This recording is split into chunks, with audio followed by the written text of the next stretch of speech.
with another amazing digital redesign, and this time it's Pomni as she won the poll. Yay! Sorry, Ragatha, maybe next time. Now, originally I planned to do this series after the final episode so we could talk about the series without being worried about spoilers, but episode 8 really got me in my feels, which just snowballed into this series, and plus what Pomni said in the episode really made me look at her sideways, like, what do you mean we've all done bad things? My goat, Kinger, and the walking ribbon did absolutely nothing. And Ragatha is slightly debatable since we don't really know that much about her involvement with the others other than her thing with Jax, which Pomni herself still doesn't 100% know what's going on between them, since Jax just kind of lies or says nothing. The only real thing Ragatha did wrong, I guess, was bringing up Ribbit's and Kaufmo's abstraction. So yeah, not really sure what Pomni's even talking about. But anyway, enough about that. Design talk, sorry. So again, this is all just for fun, as I actually do like the designs we got.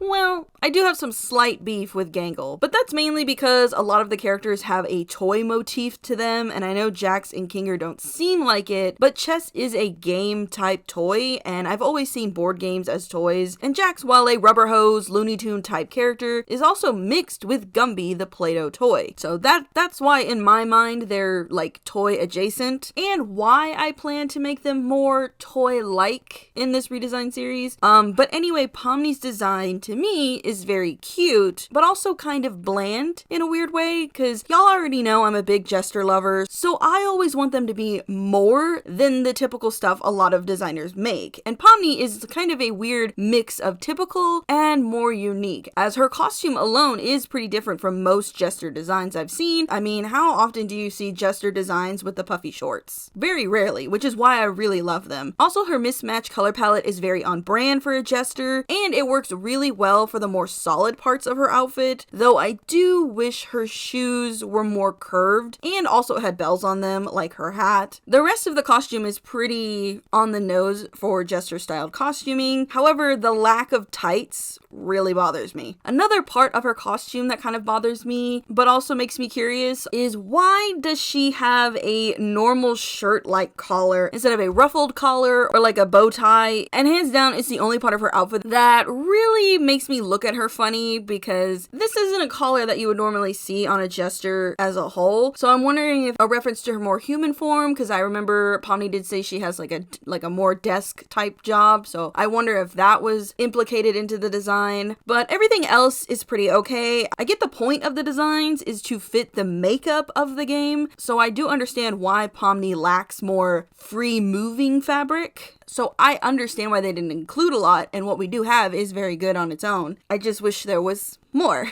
But hands down, I think my only real hang up on her design overall is her eyes and her hair. I know her eyes are designed to look like how the ends of her jester hat and sleeves would look if faced up, but they just look really disconnected to the rest of her. I think if the sleeves and the shorts were turned so the design aspect of her eyes were on her sleeves and shorts, that would be fine. But I understand that the mismatchiness and the stripe aspect would probably go out the window if you did that. But the other part, while I don't have a problem with her hair specifically, the style of it, it does, however, bother me a bit how bald it makes the back of her head look, due to there not being a hairline back there. Had the hat just been moved down lower, I think we could have just avoided that. But again, other than that, her design is pretty good on first glance, and it conveys what it's supposed to convey. Though, I do want to point out that I find her looking the most human really unnerving compared to everyone else. Yeah, Ragatha is also human-ish, but Pomni feels the closest looking to human, and it throws me off every time I see her with the group. Anyway, I'm rambling. Let's get on to the redesign.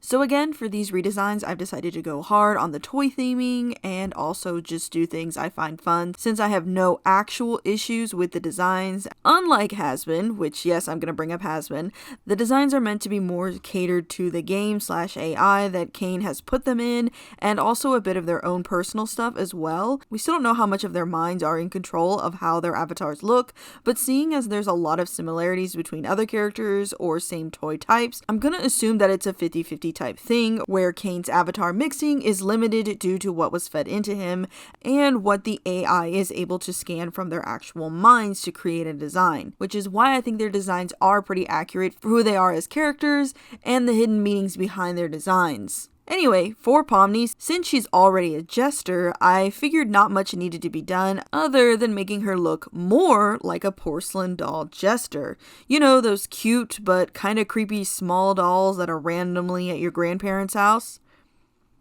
Or is that just me?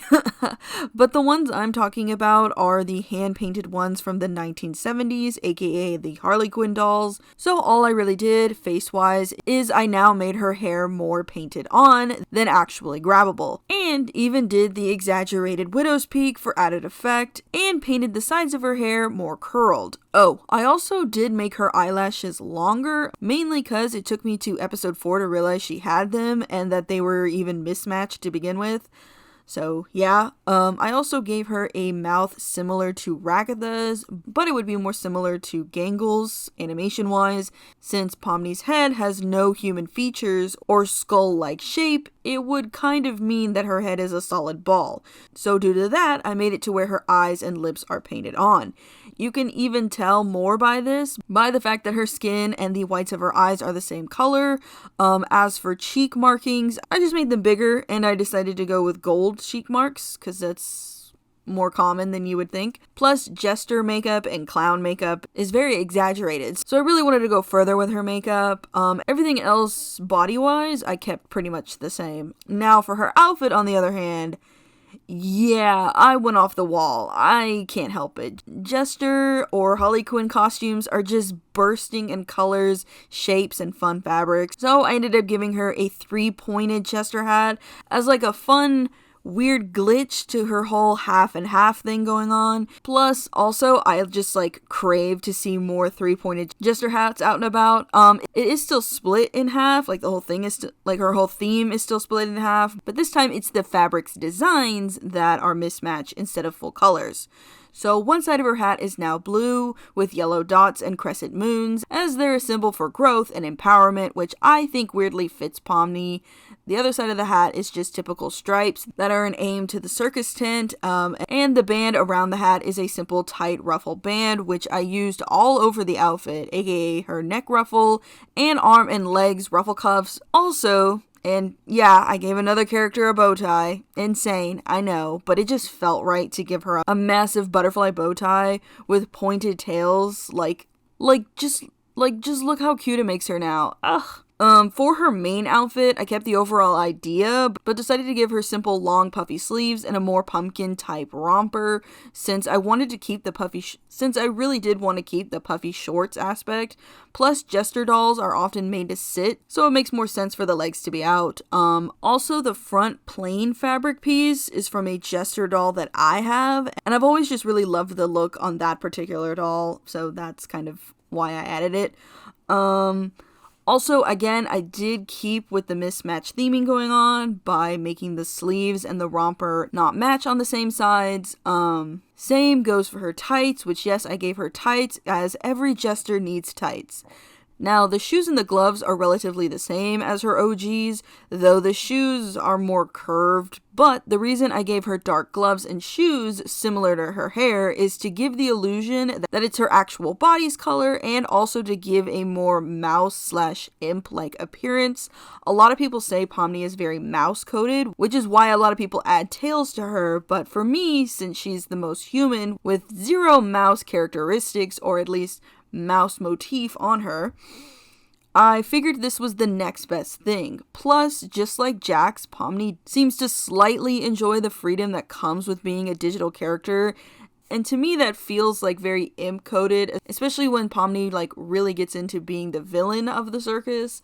So, being imp-based seems fitting as well.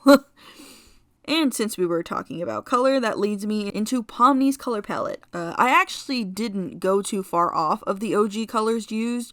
The only thing I really did was to make the colors a bit darker, mainly to go for a more older look Only real change I did add was making her hair color darker, though I did incorporate her skin color into the design as well to add to the like red and white fabric. But everything else is pretty much the same, including the use of the yellow as the highlight color.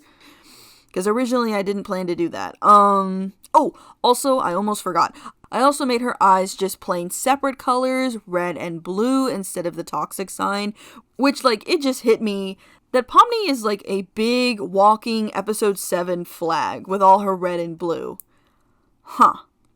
No wonder she was the first one to start hating on Kane in episode 8. Also, speaking of red and blue, I fully believe in the theory that Bubble is the blue dot that was absorbed by Kane, so I'm kind of itching to draw what Bubble would have looked like had they been in charge like they should have been. Let me know if y'all would be down for that, because at the same time I'm also looking at Cookie Run again, and what they did to my girl Strawberry Cookie is not great. Anyway, Saturday's video might just be random nothing. I'm not too sure. I'm kind of all over the place. I might just rant about what Pomni said, as it's still like fully bugging me. But anyway, until then, so look forward to that.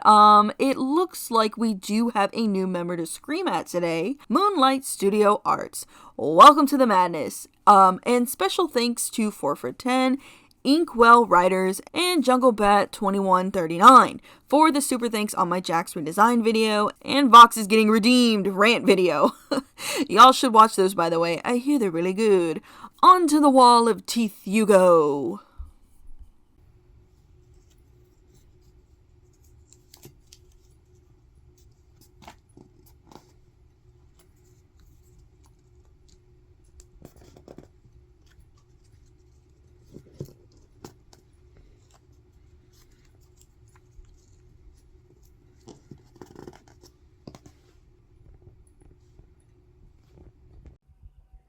Also, thank you to the other members. You have my whole heart. Everyone else, please remember to like, comment, share, and subscribe. Follow me on my socials right here. And if possible, hit that join button or super to join the Board of Teeth. It really helps out the channel and me. I hope you all have a super fantastic day. And I'll see you in the next one.